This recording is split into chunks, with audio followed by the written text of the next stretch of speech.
Some of you may remember the story of one of the first gorillas who was taught to use crayon and paper and could draw. And the first thing that the scientists saw that he drew was the bars of his own cage. And there is a pathos and a sadness to that story, but it also suggests that there is something deep in all of our minds that responds to captivity in a way that is not only about the actual limitations, but the psychological impact of knowing there is a world out there and being unable to participate in it. You know where I'm going. We have been in a very gilded captivity in lockdown. That is, this is not exactly a cage. As you can see, there is plenty to read. And this is my office.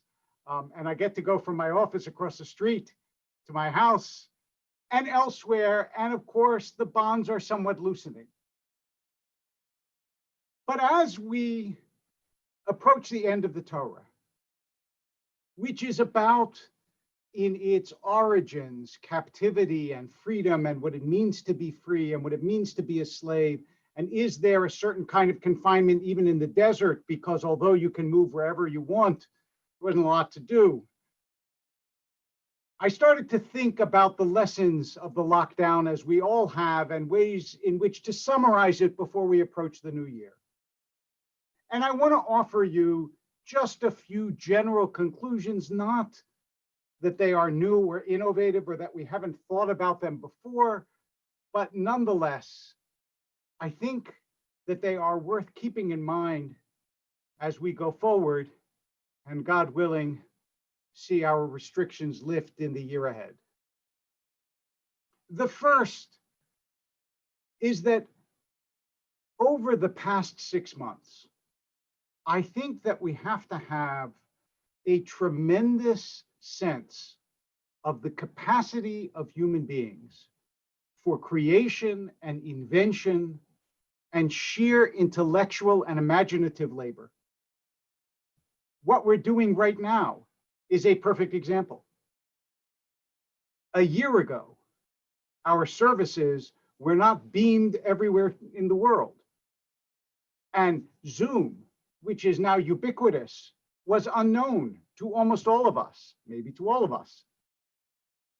And yet, as soon as this happened, people began to apply their tremendous capacity to solve problems. And that is a real tribute to the human spirit. Meetings happen now all over the world. We are constantly thinking and planning in ways that we did not before. And that is worth keeping in mind, even as we lament the fact that there are so many societal problems that we haven't yet solved, is that human beings have a truly remarkable ability to take the blessings that God has given us and to use them to do good, as well as sometimes to cause problems. And that leads me to the second thing that I have been struck by, which is how much we live by stories.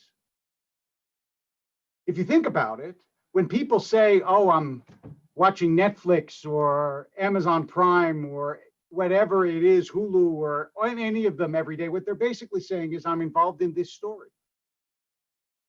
Every book you read in some way or another tells a story. Every painting you look at, every person you talk to. The great stories are the stories by which we live.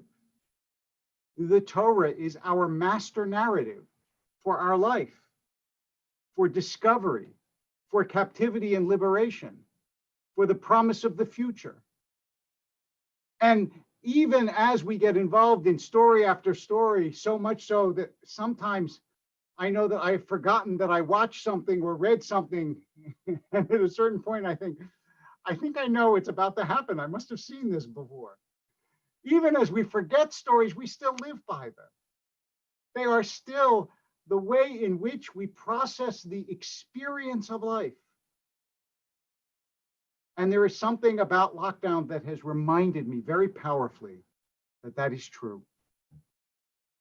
There's a third thing I'd like to say, which is kind of hopeful. And that is that this is the first time in human history that everyone has gone through the same thing and everyone knows it.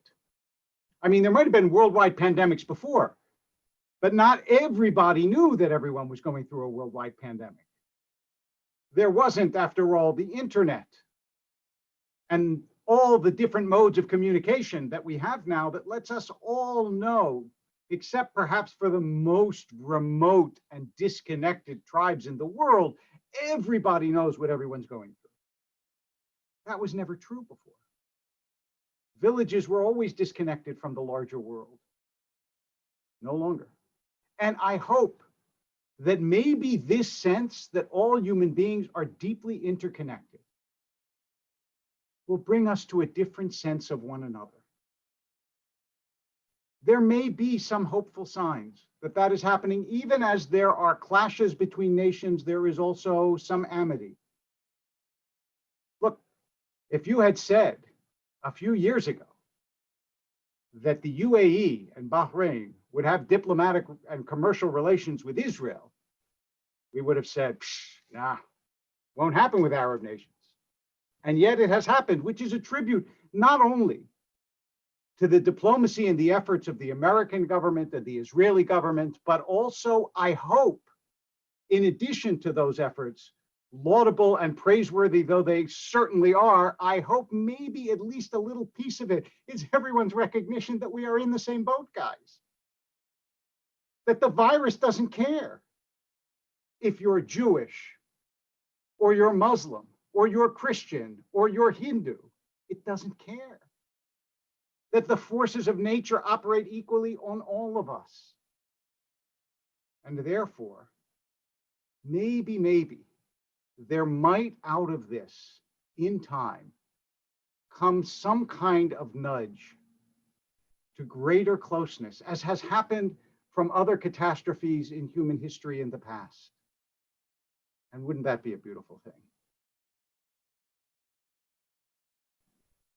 One last lesson. In addition to the sense of ingenuity and universality and narrative story, I have been impressed by how much the lockdown has spurred our memories. Not just that we have reached back in history over and over and over again for parallels to what has happened, but also personal memories. That people have had time and space to remember those whom they've lost, to think about their own lives, to look back as well as look forward. And as you know, in the Jewish tradition, zikaron, memory, the looking backwards, is fundamental to who we are. We are coming into the high holiday season, so we don't only look forward, we look back. Right now,